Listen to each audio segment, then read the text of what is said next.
Greetings. This is the commentary on the song My Father. This is number 4 of all of my songs. I wrote this in 1977. Would have been in those first days of being a Christian.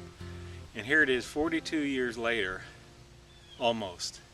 And I just love the lyrics to this thing. So let's get right on into it. When I was transferred from darkness to light, it took a powerful hand, full of might. Something inside changed, not just rearranged. And he makes me cry, Father. No, I'm not the same since he came. Things that were my glory are now my shame.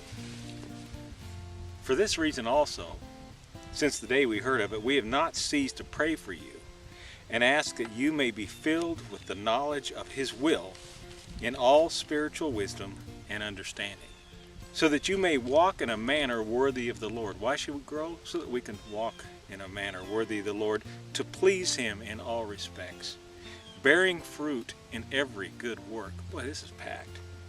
And increasing in the knowledge of God. We continue to grow in his word. Strengthened with all power according to his glorious might, for the attaining of all steadfastness and patience, so we can be solid as the rock. Joyously giving thanks to the Father, who has qualified us to share in the inheritance of the saints in light, for he delivered us from the domain of darkness and transferred us to the kingdom of his beloved Son, in whom we have redemption, the forgiveness of sins. It took a powerful hand, full of might, to transfer me from this darkness into his light. And something inside changed, not just rearranged. He makes me cry, Father. No, I'm just not the same since he came. For you have not received a spirit of slavery leading to fear again, but you have received a spirit of adoption as sons, by which we cry out, Abba, Father. The Spirit himself bears witness with our spirit that we are the children of God. And if children, heirs also, heirs of God and fellow heirs with Christ. Now, we've received the adoption, but we're adopted as sons. We're not adopted sons and daughters in the sense of he's not our real father, but we are adopted as sons and daughters. We become sons and daughters of God. He is our Father. And since he came, things that were my glory are now my shame. Like, boy, he puts a new heart in us so that we will loathe ourselves in our own sight. It's like, oh man, can't believe what I did, or I can't believe what I said, or it humbles us, humiliates us, which is probably good for us in that, well, you'll see in a minute as I go along here. Well, my new father, now I'm a brand new Christian. He loves righteousness. And when he grabbed me, he got hold of a mess. And he gave me a new heart, so I'd confess that I love darkness, just like all the rest. But he's going to make me a son of light. Oh, how I kick and fight. And this is the judgment, that the light is coming to the world, and men loved the darkness, agapeo, rather than the light, because their deeds were evil. So he gave me a new heart, so I'd confess that I love darkness just like the rest, but he's going to make me a son of light. Oh, how I kick and fight. So he gave me the book to learn of him, and he wants to teach me what's happened to men, and he instructs me of the power of sin, and he counsels me how we're going to win over this evil world I found myself in, and there's no compromising. No, not with him. Now this just goes into a discussion about sin. Sin is massively debilitating to us as individuals, and to our communities, and to our country, and indeed to the world. It's been massively debilitating to our entire created order that is now in slavery to corruption, not of its own will, but because of him who subjected it. And it's anxiously looking for its freedom from this bondage to decay, second law of thermodynamics, into the glory that's to be revealed and the freedom that's to be revealed to the sons of God. I make the contention that one of the major blunders, I call it the mother of all errors, with our scientific communities, is that they have assumed that the laws we currently live under have always been. And I am absolutely convinced that at the fall, God changed the laws that we currently live in to where we're in a valley. It's slavery to corruption, and that the creation itself, which was very good before the fall, is now in this trough, and it's anxiously looking for its freedom from decay. Anyway, but he gave me the book so I could learn of him. And he wants to teach me what's happened to men. One of the reasons for being in the Proverbs or in Psalms and just everywhere, the whole Bible, is he wants to show us what sin has done to men. But he counsels me how we're going to win. Jesus overcame this world, and as a Christian, as his son, as his daughter, that is exactly what he's in the business of doing with us, is counseling us, teaching us how we're going to win, how we're going to defeat, how we're going to overcome the world, even as Jesus himself said, "Be of good courage, I've overcome the world." We're going to do that too. Now in verse 4, I said, "Now this same Father tries my heart and tests my mind." I guess he wants to give me a chance to shine. But it seems like I flunk most of the time. And with this he warns me not to think I'm doing fine. He keeps me in line because he uses fire to refine.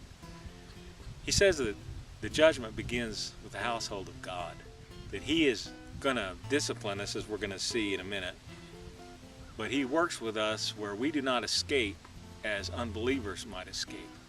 One alarming thing is if a professed Christian goes way off on some clear-cut sin area, and if nothing happens, that's a very good indication that person is not his son or daughter. So, as his son or daughter, he is going to test us. He is going to try us. He is indeed going to discipline us. And he gives us chances maybe to shine, that we can pass the test. But like I said, I flunk most of the time. And with this, he warns me not to think I'm doing fine. Next verse. "And there's no doubt he knows what's best for me, and that I need to be changed completely. Though sometimes that's something I just can't see because my foolishness and his wisdom don't agree." Now that's a real pity for me. I was laying in bed the other morning and I was thinking about people I've been around that have decided they're wiser than God. And I said, it's my goal in life not to be wiser than God in any area of thought or behavior. That will find me at the pinnacle of life. That is my goal. Isn't that funny? Think about a goal to become rich, or a goal to become this, or a goal to become that.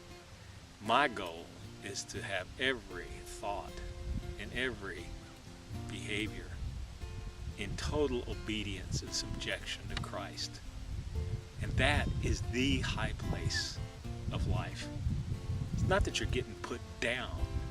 That is the goal. That's the pinnacle of life, is to achieve such a place.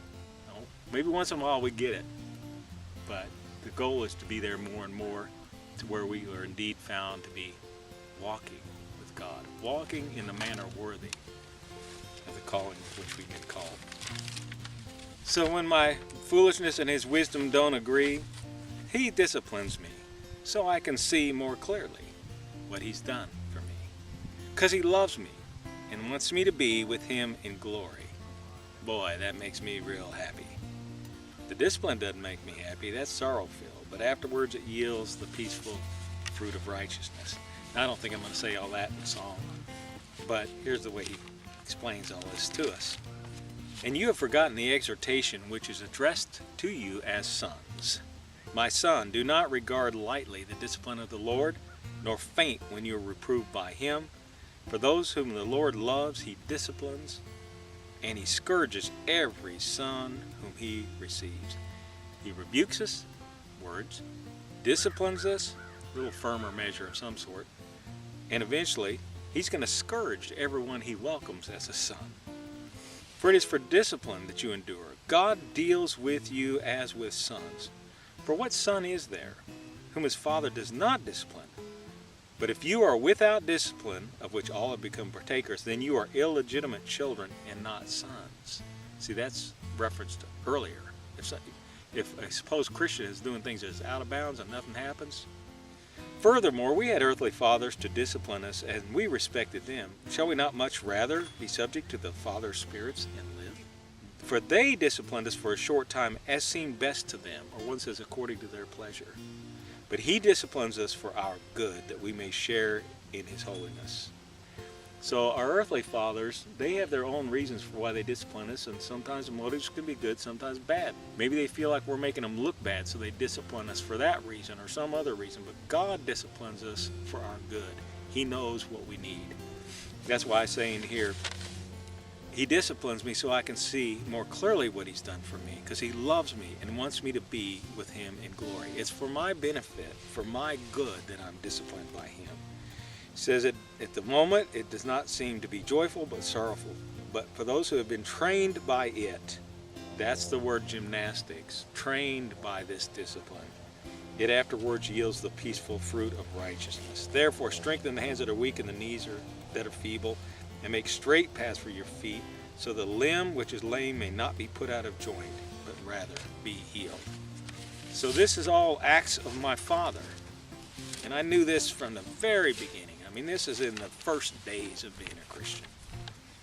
Then I come towards the end, and he says, I will take you all the way through this life, and all I've planned for you to do. Even in your gray years, I shall be the same. And this love you have from me is an undying flame. Hallelujah. Praise your name. Now look, I'm just going to say it. He's fantastic.